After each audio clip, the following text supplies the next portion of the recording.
അസ്സലാമു അലൈക്കും. പ്രിയപ്പെട്ടവരെ, ഈ വർഷത്തെ വിശുദ്ധ മുഹറം മാസപ്പിറവിയുമായി ബന്ധപ്പെട്ട് നമ്മുടെ കൂട്ടത്തിൽ ഒരുപാട് പേർക്ക് വ്യത്യസ്ത സംശയങ്ങളുണ്ട്. ഈ വിനീതനായ എന്നോട് തന്നെ ചില ആളുകൾ ചില സംശയങ്ങൾ ചോദിച്ചിട്ടുമുണ്ട്. എന്നാൽ ഈ സംശയങ്ങളൊക്കെ ദൂരീകരിക്കും വിധം ഏറ്റവും ലളിതവും വ്യക്തവുമായ മറുപടിയാണ് ഇന്ന് ഞാൻ ആഗ്രഹിക്കുന്നത്. പ്രത്യേകിച്ച് നമ്മുടെ ഈ കേരളക്കരയിൽ തന്നെ ചില കാളിമാർ മുഹറം 1 ഒരു ദിനമാണെന്നും മറ്റു ചില കാളിമാർ മറ്റൊരു ദിനമാണെന്നും പ്രഖ്യാപിച്ചതോടുകൂടെ ഇതിൻ്റെ അടിസ്ഥാനത്തിൽ ഏതാണ് ശരി, എപ്പോഴാണ് വിശുദ്ധമായ മുഹറം 10 ആഷുറാൻ്റെ ദിനം കടന്നു വരിക, എപ്പോഴാണ് നമ്മൾ മുഹറം 10ൻ്റെ നോമ്പ് അനുഷ്ഠിക്കേണ്ടത്, എപ്പോഴാണ് മുഹറം 9ൻ്റെ നോമ്പ് അനുഷ്ഠിക്കേണ്ടത്, മറ്റു ഏതൊക്കെ ദിനങ്ങൾ നമുക്ക് നോമ്പ് അനുഷ്ഠിക്കാൻ പറ്റും, ഈ നോമ്പുകൾക്ക് എങ്ങനെയാണ് നമ്മൾ നിയത്ത് കരുതേണ്ടത് തുടങ്ങിയ വിഷയങ്ങളൊക്കെ ഇന്ന് ഏറ്റവും ലളിതമായി ഞാൻ നിങ്ങൾക്ക് പറഞ്ഞു തരാം.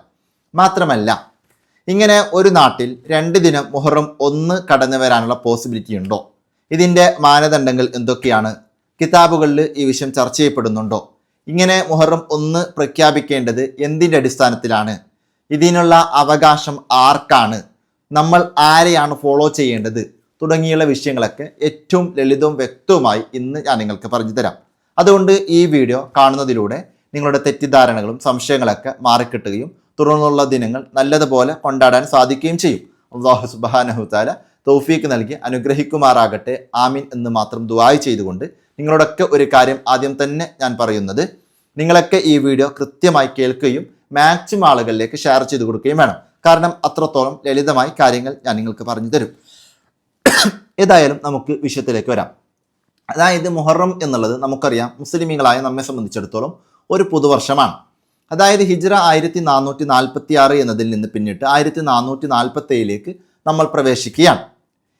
ആദ്യം നമ്മൾ മനസ്സിലാക്കേണ്ടത്, ഈ മാസപ്പിറവി പ്രഖ്യാപിക്കുക എന്നുള്ളത് വിശുദ്ധമായ മുഹറം, അതേപോലെ റമദാൻ, അതേപോലെ ദുൽഹിജ്ജ, ഷവ്വാൽ തുടങ്ങിയ പ്രത്യേക ദിനങ്ങൾ കടന്നു വരുന്ന മാസങ്ങളിൽ മാത്രമുള്ളതല്ല. എല്ലാ മാസങ്ങളിലും മാസപ്പിറവി പ്രഖ്യാപിക്കുന്നുണ്ട്. ഇതിൻ്റെ വിധി തന്നെ ഫർദ് കിഫായയാണ്. അപ്പോൾ എല്ലാ മാസങ്ങളിലും മാസപ്പിറവി പ്രഖ്യാപിക്കുന്നുണ്ട്. മറ്റൊരു വളരെ അടിസ്ഥാനപരമായ വളരെ ബേസിക്കായ ഒരു കാര്യമാണ്, നമുക്കെല്ലാവർക്കും അറിയുന്നതാണ്, അറബി കലണ്ടറും ഇംഗ്ലീഷ് കലണ്ടറും വളരെ പ്രധാനമായ ഒരു വ്യത്യാസമുണ്ട്. അതായത് നമുക്ക് ഇംഗ്ലീഷ് കലണ്ടറിലെ ഇന്ന തീയതി, അതായത് 2028 ജനുവരി 31 ഇന്ന ദിവസമാണെന്നും ഫെബ്രുവരി 1 ഇന്ന ദിവസമാണെന്നൊക്കെ നമുക്ക് നേരത്തെ പറയാൻ സാധിക്കും. കാരണം ഇംഗ്ലീഷ് കലണ്ടറിലെ 12 മാസങ്ങളിലെയും ദിവസങ്ങൾ വളരെ ക്ലിപ്തമാണ്. ഇനി അതുമാത്രമല്ല, ലീപ്പ് ഇയർ, അതായത് അതിവർഷമുള്ള സമയങ്ങളിൽ പോലും ഫെബ്രുവരി 29 വർഷങ്ങൾ ഏതാണെന്ന് പോലും കൃത്യമായി നേരത്തെ തന്നെ അവിടെ പ്രഖ്യാപിച്ചിട്ടുണ്ട്. എന്നാൽ അറബി കലണ്ടറിലേക്ക് വരുമ്പോൾ അങ്ങനെയല്ല. നമ്മൾ ആവശ്യം നമുക്ക് മനസ്സിലാക്കിയതാണ്, ഒന്നിരിക്കൽ ഒരു മാസം 29 ആയിരിക്കും, അല്ലെങ്കിൽ 30 ആയിരിക്കും. ഈ 29 ആണോ 30 ആണോ എന്നുള്ളത് നമുക്ക് ആ മാസത്തിൻ്റെ അവസാനത്തിൽ തന്നെയാണ് മനസ്സിലാക്കാൻ സാധിക്കുക.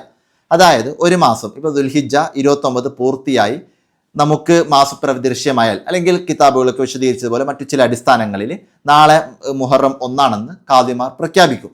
അതല്ല എങ്കിൽ ദുൽഹിജ്ജ 30 പൂർത്തിയാക്കി പിറ്റേ ദിവസം ആ പൂർത്തിയാക്കിയതിനു ശേഷം മുഹറം 1 നമ്മൾ നീങ്ങും. എങ്ങനെയാണ് അറബി കലണ്ടറിൻ്റെ സാധാരണ ഒരു രീതി. ആവശ്യങ്ങളൊക്കെ നമ്മൾ മനസ്സിലാക്കിയതാണ്. ഇനി ഇവിടെ നമ്മൾ മനസ്സിലാക്കേണ്ടത്, നമുക്കറിയാം ഈ വർഷം ചില കാദിമാർ 2025 ജൂൺ 27 വെള്ളിയാഴ്ച മുഹറം 1 പ്രഖ്യാപിച്ചു. മറ്റു ചില കാദിമാർ 2025 ജൂൺ 28 ശനിയാഴ്ചയാണ് മുഹറം 1 എന്ന് പ്രഖ്യാപിച്ചു. ഇനി വെള്ളിയാഴ്ചയാണ് മുഹറം 1 എന്ന് പ്രഖ്യാപിച്ചതിൻ്റെ അടിസ്ഥാനത്തിൽ മുഹറം 10 ആഷുറാൻ്റെ ദിനം കടന്നു വരിക ഞായറാഴ്ചയാണ്. അതായത് ജൂലൈ 6 ഞായറാഴ്ചയാണ്.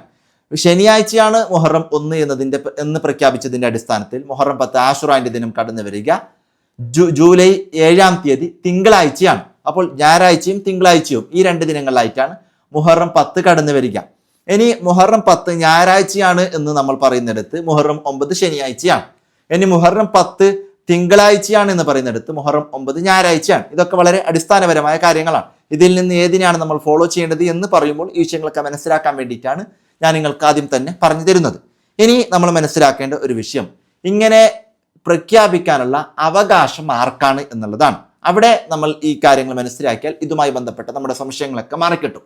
ഇവിടെ നമ്മൾ പ്രത്യേകമായി മനസ്സിലാക്കേണ്ടത്, ദക്ഷിണ കന്നഡ മേഖല, അതേപോലെ കേരളം മുഴുവനും, അതുപോലെ കേരളത്തോട് ചുറ്റുപറ്റിയുള്ള തമിഴ്നാടിൻ്റെ പ്രദേശങ്ങളൊക്കെ നമ്മൾ പരിശോധിച്ച് നോക്കിയാൽ ഇവിടെ വസിക്കുന്ന ബഹുഭൂരിപക്ഷം മുസ്ലിമീങ്ങളും ഷാഫി മദ്ഹബ് ഫോളോ ചെയ്യുന്നവരാണ്. അപ്പോൾ നമ്മുടെ ഖാദിമാരൊക്കെ പ്രഖ്യാപിക്കുന്നത് ഷാഫി മദ്ഹബിൻ്റെ അടിസ്ഥാനത്തിൽ തന്നെയാണ്. പ്രത്യേകിച്ച് കേരളത്തിൽ നിലകൊള്ളുന്ന ബഹുഭൂരിപക്ഷം മുസ്ലിമീങ്ങളും അഹ്ലു സുന്നത്തി വൽ ജമാഅത്തിന്റെ ആശയത്തിൽ പിന്തുടരുന്നവരാണ്. ഈ സുന്നികളായ ഖാദിമാർ, പണ്ഡിതന്മാർ തന്നെ ഇങ്ങനെ 2 ദിനങ്ങളായി പ്രഖ്യാപിച്ചതുകൊണ്ടാണ് ആളുകൾക്ക് കൂടുതൽ കൺഫ്യൂഷൻസ് വരുന്നത്.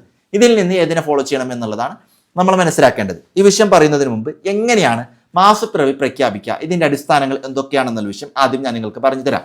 അതായത് കിതാബുകളിലൊക്കെ ഈ വിഷയം കൃത്യമായി ചർച്ച ചെയ്യുന്നുണ്ട്. പ്രത്യേകിച്ച് മഹാനായ ദൈനുദ്ദീൻ മഖ്ദൂം റളിയല്ലാഹുവിന്റെ ഫത്ഹുൽ മുഈൻ, ആ ഫത്ഹുൽ മുഈൻ തന്നെ നമ്മൾ പരിശോധിച്ച് നോക്കുമ്പോൾ അതിലെ ബാബ് സൗം, അതായത് നോമ്പിനെ കുറിച്ച് പ്രതിപാദിക്കുന്നിടത്ത് ഈ മാസപ്പിറവിയുമായി ബന്ധപ്പെട്ട വിഷയങ്ങളാണ് അതിന്റെ ആദ്യ ഭാഗങ്ങളൊക്കെ മഹാനവറുകൾ നമുക്ക് പഠിപ്പിച്ചു തരുന്നത്. ആ വിഷയങ്ങൾ കൃത്യമായി നോക്കി മനസ്സിലാക്കിയിട്ടാണ് ഈ കാര്യങ്ങളൊക്കെ ഞാൻ നിങ്ങൾക്ക് പറഞ്ഞു തരുന്നത്. കൃത്യമായി ശ്രദ്ധിക്കണം. അതായത് ഒരു ഖാദിന്റെ അടുത്ത് പോയി ഒരു വിശ്വസ്തനായ ഒരാള് തീർച്ചയായിട്ടും മാസപ്പിറവി കണ്ടു എന്നതിൽ ഞാൻ സാക്ഷ്യപ്പെടുത്തുന്നു എന്നുള്ള വിഷയം പ്രഖ്യാപിക്കുകയോ അല്ലെങ്കിൽ തീർച്ചയായിട്ടും മാസപ്പിറവി ഉണ്ടായി എന്നിങ്ങനെ സാക്ഷ്യപ്പെടുത്തുകയോ ചെയ്യലോടെ കൂടെ ഖാദിക്ക് മാസപ്പിറവി പ്രഖ്യാപിക്കാം. മാസപ്പിറവി ഖാദിക്ക് പ്രഖ്യാപിക്കാം. അത് ഖാദിന്റെ ചോയ്സിലുള്ള കാര്യമാണ്, മനസ്സിലാക്കണം. ഖാദിക്ക് അങ്ങനെ പ്രഖ്യാപിക്കാം, ഖാദി അങ്ങനെ പ്രഖ്യാപിക്കും. ഇനി അതല്ല എങ്കിൽ ഒരു ഖാദിന്റെ അടുത്ത് ഇങ്ങനെ പ്രഖ്യാപിച്ചു എന്നുള്ള തൊട്ടടുത്ത ഖാദിന്റെ അടുത്ത് പോയി നീതിമാന്മാരായ 2 ആളുകൾ ബോധ്യപ്പെടുത്തലോടുകൂടി ഖാദിക്ക് പ്രഖ്യാപിക്കാം. ഇത് ഖാദിയുടെ ചോയ്സിലുള്ള വിഷയങ്ങളാണ്.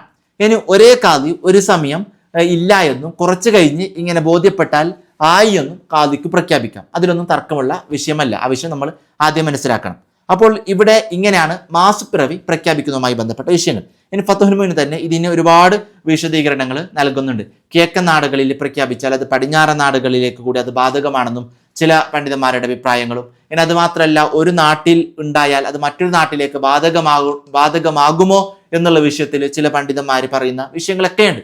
അത് 24 ഫർസഹില് 2 ദിനമായിട്ട് മാസപ്പിറവി വരാൻ 2 ദിനങ്ങളിലായിട്ട് അതിന് വ്യത്യാസം ഉണ്ടാകാൻ സാധ്യതയില്ല എന്നുള്ളതൊക്കെ ചില പണ്ഡിതന്മാരെ പഠിപ്പിച്ചിട്ടുണ്ട്. അപ്പോൾ ഒരു ഫർസഹ് എന്ന് വെച്ചാൽ ഏകദേശം 5.5 കിലോമീറ്റർ ആണ്. അതിന്റെ അടിസ്ഥാനത്തിൽ ഏകദേശം ഒരു 132 കിലോമീറ്റർ ചുറ്റളവിലുള്ള നാട്ടിൽ ഏകദേശം ഒരു ദിനം തന്നെയായിരിക്കും മാസപ്പിറവി എന്നുള്ള വിഷയങ്ങളൊക്കെ ഉണ്ട്. അത് ചില പണ്ഡിതന്മാർ പറഞ്ഞതാണ്. ഇനി ഓരോ പണ്ഡിതന്മാർക്കും അവരുടേതായ തരത്തിലുള്ള വീക്ഷണങ്ങളൊക്കെ ഉണ്ട്. അതൊക്കെ കൃത്യമായി ഫത്ഹുൽ മുഈൻ നമ്മോട് പഠിപ്പിക്കുന്നുണ്ട്. ആ വിഷയത്തിലേക്കൊന്നും ഞാൻ കടക്കുന്നില്ല.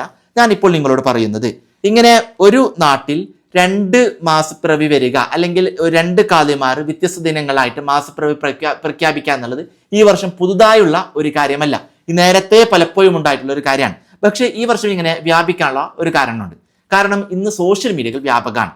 അങ്ങനെ സോഷ്യൽ മീഡിയകൾ വ്യാപകമായപ്പോൾ എല്ലാവർക്കും എല്ലാ വിഷയങ്ങളും പലയിടങ്ങളിൽ നിന്ന് ലഭിക്കുന്ന വിഷയങ്ങളൊക്കെ ഷെയർ ചെയ്യപ്പെടാനുള്ള പോസിബിലിറ്റി ഉണ്ട്. മാത്രമല്ല, ചില ആളുകൾ ഇസ്ലാമിന്റെ വിഷയങ്ങൾ വരുമ്പോൾ അവരുടെ സ്വയം താല്പര്യങ്ങൾ പറയുകയും പണ്ഡിതന്മാരെ ചീത്ത വിളിക്കുകയും അതിനെ ഒരവസരങ്ങളായിട്ട് ഇതുപോലത്തെ സാഹചര്യങ്ങൾ ഉപയോഗപ്പെടുത്തുകയൊക്കെ ചെയ്യുന്നുണ്ട്. അതൊക്കെ നമ്മൾ ചെയ്യുന്ന വലിയ തെറ്റാണ്.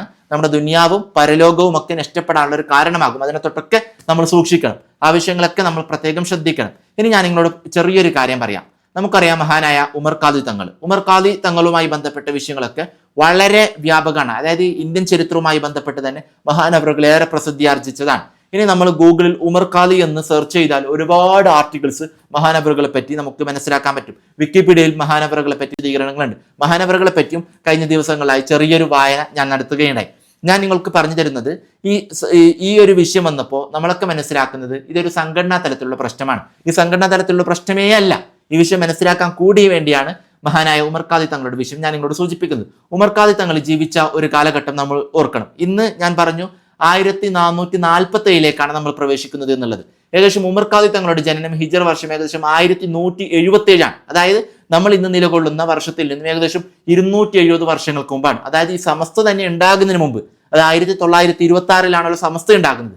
ഈ സമസ്ത ഉണ്ടാകുന്നതിന് മുമ്പ് തന്നെയാണ് മഹാനവറുകളുടെ കാലഘട്ടം. അതിനു മുമ്പാണ് മഹാനവറുകൾ ജനിച്ചതും ആ സംസ്ഥ ഉണ്ടാകുന്നതിന് മുമ്പ് തന്നെയാണ് മഹാനവറുകൾ വഫാത്തായതും എന്നുള്ളത് നമ്മൾ മനസ്സിലാക്കണം. ആ മഹാനായ ഉമർ ഖാദി തങ്ങൾ വെളിയങ്കോട് ഖാദിയായിരുന്നു. അതേപോലെ തന്നെ ദീർഘകാലം പൊന്നാനി പള്ളിയിൽ മഹാനവറുകൾ പ്രബോധനം നടത്തിയിരുന്നു എന്നുള്ള വിഷയങ്ങളൊക്കെ നമുക്ക് ചരിത്രത്തിൽ നിന്ന് വായിക്കാൻ സാധിക്കുന്നുണ്ട്. എന്നാൽ വെളിയങ്കോട് മഹാനായ ഉമർ ഖാദി തങ്ങൾ ഖാദിയായപ്പോൾ വിശുദ്ധ റമദാന് ഒരു ദിനം പ്രഖ്യാപിക്കുകയും അതേ സമയത്ത് തൊട്ടപ്പുറത്തുള്ള പൊന്നാനിയിൽ ആ ദിവസം പ്രഖ്യാപിക്കാതിരിക്കുകയും ചെയ്തിട്ടുണ്ട്. അവിടുത്തെയും ഖാദി വലിയ പണ്ഡിതനായിരുന്നു. അവർക്ക് പിറ്റൊരു ദിവസമാണ് വിശുദ്ധ റമദാൻ കടന്നു വന്നത്. ഇത് ഉമർ ഖാദി തങ്ങളുടെ വിഷയവുമായി ബന്ധപ്പെട്ട് ചെറിയൊരു വിഷയം ഞാൻ നിങ്ങളോട് സൂചിപ്പിച്ചതേ ഉള്ളൂ. ഇത് ഉമർ ഖാദി തങ്ങളുടെ വിഷയവുമായി ബന്ധപ്പെട്ട് മാത്രമല്ല, നമുക്ക് വ്യത്യസ്ത നാടുകളിൽ ഇത് കാണാൻ പറ്റുന്നുണ്ട്.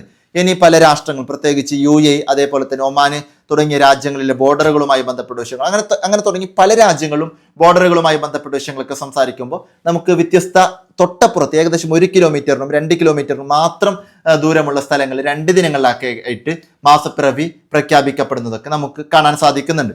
ഇനി നമ്മൾ ലണ്ടനിലേക്കും അതേപോലെ തന്നെ പല ഗൾഫ് രാജ്യങ്ങളിലൊക്കെ പരിശോധിച്ച് നോക്കുമ്പോൾ ഈ വർഷം മുഹറം 1 എന്നുള്ളത് വ്യാഴാഴ്ചയായിരുന്നു, ചില നാടുകളിൽ വെള്ളിയാഴ്ചയായിരുന്നു. ഇനി നമ്മുടെ കേരളത്തിന്റെ ചില പ്രദേശങ്ങൾക്ക് ശനിയാഴ്ചയൊക്കെ ആയിട്ട് പ്രഖ്യാപിച്ചു. ഇതൊക്കെ എങ്ങനെയാണ് ഇങ്ങനെ മാറ്റം വരുന്നത്? ഇത് അതായത് നാടുകളിലെ ഖാദിമാര് അവർക്ക് ലഭ്യമാകുന്ന ആ വിവരങ്ങളുടെ അടിസ്ഥാനത്തിൽ പ്രഖ്യാപിക്കുന്നതുമായി ബന്ധപ്പെട്ടാണ് ഇങ്ങനെയുള്ള വിഷയങ്ങൾ വരുന്നത് എന്നത് കൂടി നമ്മൾ പ്രത്യേകം മനസ്സിലാക്കാം. ഇനി ഞാൻ നിങ്ങൾക്ക് പറഞ്ഞു തരുന്ന ഒരു വിഷയം, അതായത് ഇങ്ങനെ മാസപ്പിറവി വ്യത്യസ്ത ദിനങ്ങളിൽ കടന്നു വരിക എന്നുള്ളത് ഇതൊരു പുതിയ സംഭവം അല്ല എന്നുണർത്താൻ വേണ്ടിയിട്ടാണ് ഈ വിഷയങ്ങളൊക്കെ ഞാൻ നിങ്ങൾക്ക് പറഞ്ഞു തന്നത്. ഇനി നമ്മൾ മനസ്സിലാക്കേണ്ട ഒരു വിഷയം, നമ്മൾ എപ്പോഴാണ് മുഹറം 10 കൊണ്ടാടേണ്ടത് എന്നുള്ളതാണ്. നമുക്കറിയാം കർണാടകയുടെ പല പ്രദേശങ്ങളിലും അതേപോലെ തന്നെ തമിഴ്നാടിന്റെ പല പ്രദേശങ്ങളിലൊക്കെ എല്ലാ പണ്ഡിതന്മാരും ഒരേ ദിവസം തന്നെ പ്രഖ്യാപിക്കുകയൊക്കെ ഉണ്ടായി. കേരളത്തിൽ ഇങ്ങനെ 2 ദിവസങ്ങളൊക്കെ കടന്നു വന്നപ്പോൾ ഇങ്ങനെ 2 ദിവസങ്ങൾ ഒരു നാട്ടിൽ ഇങ്ങനെ കടന്നു വന്നാൽ നമ്മൾ എപ്പോഴാണ് മുഹറം 10 കൊണ്ടാടേണ്ടത് എന്നുള്ളതാണ്. അവിടെ നമ്മൾ മനസ്സിലാക്കേണ്ടത് ഒറ്റ ഒരു കാര്യമാണ്, നമ്മൾ ഫോളോ ചെയ്യുന്ന ഖാദി ആരാണ്, അതായത് നമ്മുടെ മഹലിന്റെ ഖാദി ആരാണ്. ആ ഖാദി എപ്പോഴാണ് മുഹറം 1 പ്രഖ്യാപിച്ചത് അന്നാണ് നമുക്ക് മുഹറം 1. എപ്പോഴാണ് അതിൻ്റെ അടിസ്ഥാനത്തിൽ മുഹറം 10 വരിക അന്നാണ് നമുക്ക് മുഹറം 10. അവ തൊട്ടപ്പുറത്തുള്ള മഹല്ലുകളിലെ ഖാദി അല്ലെങ്കിൽ തൊട്ടപ്പുറത്തെ നാടുകളിലെ വ്യത്യസ്ത നാടുകളിൽ വരുമ്പോൾ ഇത് തൊട്ടപ്പുറത്തുള്ള ഖാദി ഫോളോ ചെയ്യുന്ന ആളുകൾക്ക് വേറൊരു ദിനമായിരിക്കും മുഹറം 1. അതങ്ങനെ ആയിക്കോട്ടെ, പക്ഷെ നമ്മൾ ഏത് ഖാദിനെയാണോ പിന്തുടരുന്നത് ആ ഖാദി എന്നാണോ മുഹറം 1 പ്രഖ്യാപിച്ചത് നമ്മെ സംബന്ധിച്ചിടത്തോളം അന്നാണ് മുഹറം 1. അതിൻ്റെ അടിസ്ഥാനത്തിലാണ് മുഹറം 10 നമ്മൾ കൊണ്ടാടേണ്ടത്. അപ്പോൾ തൊട്ട് മുന്നേയുള്ള ദിനം നമ്മെ സംബന്ധിച്ചിടത്തോളം മുഹറം 9 ആണ്, തൊട്ട് പിന്നെയുള്ള ദിവസം നമ്മെ സംബന്ധിച്ചിടത്തോളം മുഹറം 11 അത് മുഹറം 1 ശനിയാഴ്ചയാണെന്ന് നമ്മൾ പറയുമ്പോൾ നമ്മെ സംബന്ധിച്ചിടത്തോളം മുഹറം 10 തിങ്കളാഴ്ചയാകും. അല്ല മുഹറം 1 വെള്ളിയാഴ്ചയാണെന്ന് പറയുമ്പോൾ നമ്മെ സംബന്ധിച്ചിടത്തോളം മുഹറം 10 ഞായറാഴ്ചയാകും. ഇങ്ങനെയാണ് ഇതിൻ്റെ കണക്ക് വരിക. ആവശ്യം നമ്മൾ പ്രത്യേകം മനസ്സിലാക്കാം. അപ്പോൾ നമ്മൾ ഇതിനടിസ്ഥാനത്തിൽ നമുക്കറിയാം മുഹറം 10 ആശുറായിൻ്റെ നോമ്പിനിക്ക് വലിയ മഹത്വമുണ്ട്. ആശുറായിൻ്റെ നോമ്പിനിക്ക് വലിയ മഹത്വമുണ്ട്. നമ്മൾ ചെയ്യുന്ന ഒരുപാട് ദോഷങ്ങളൊക്കെ പൊറുക്കപ്പെടാനുള്ള കാരണമൊക്കെയാണ്. അതിൻ്റെ മഹത്വങ്ങളൊക്കെ ബന്ധപ്പെട്ട് ഈ ആശുറായിൻ്റെ നോമ്പുമായി ബന്ധപ്പെട്ട് പ്രത്യേക വീഡിയോ ചെയ്യുമ്പോൾ ഞാൻ നിങ്ങളോട് വിഷയം സംസാരിക്കാം. ഏതായാലും നമ്മുടെ ഖാദി ഇന്നാണ് മുഹറം 10 എന്ന് പ്രഖ്യാപിച്ചു. അതിൻ്റെ അടിസ്ഥാനത്തിൽ നമ്മൾ ആ ദിവസം ആശുറായിൻ്റെ നോമ്പ് അനുഷ്ഠിക്കുന്നതിന് നമുക്ക് അതിൻ്റെ പുണ്യം കിട്ടും. വേറൊരാളെ സംബന്ധിച്ചിടത്തോളം, വേറൊരു നാട്ടിലുള്ള വേറൊരാളെ സംബന്ധിച്ചിടത്തോളം അല്ലെങ്കിൽ നമ്മുടെ തൊട്ടപ്പുറത്തുള്ള വേറൊരാളെ സംബന്ധിച്ചിടത്തോളം മുഹറം 10 വേറൊരു ദിനമായിട്ട് ഖാദി പ്രഖ്യാപിച്ചു. അതിൻ്റെ അടിസ്ഥാനത്തിൽ അവർ നോക്കുമ്പോൾ അവർക്ക് അതിൻ്റെ പുണ്യം കിട്ടും. അപ്പോൾ നമ്മൾ ഏത് ഖാദിയാണോ ഫോളോ ചെയ്യുന്നത് ആ ഖാദി എന്നാണോ പ്രഖ്യാപിച്ചത് അതിൻ്റെ അടിസ്ഥാനത്തിൽ നമ്മൾ അമലുകൾ ചെയ്യുക എന്നുള്ളതാണ് നമ്മൾ ചെയ്യേണ്ട കാര്യം. ആവശ്യം നമ്മൾ പ്രത്യേകം മനസ്സിലാക്കാം. ഇവിടെ തന്നെ വേറൊരു കാര്യം നമ്മൾ ശ്രദ്ധിക്കണം, ഇതിൻ്റെ പേരിൽ അവർ ചെയ്യുന്നത് ശരിയല്ല എന്നും നമ്മളാണ് ഏറ്റവും നല്ലവരെന്നും അവർ മോശക്കാരാണെന്നും അവർക്ക് ഇതിന് പുണ്യം കിട്ടില്ല എന്നൊന്നും പറയാൻ നമുക്ക് അവകാശമില്ല.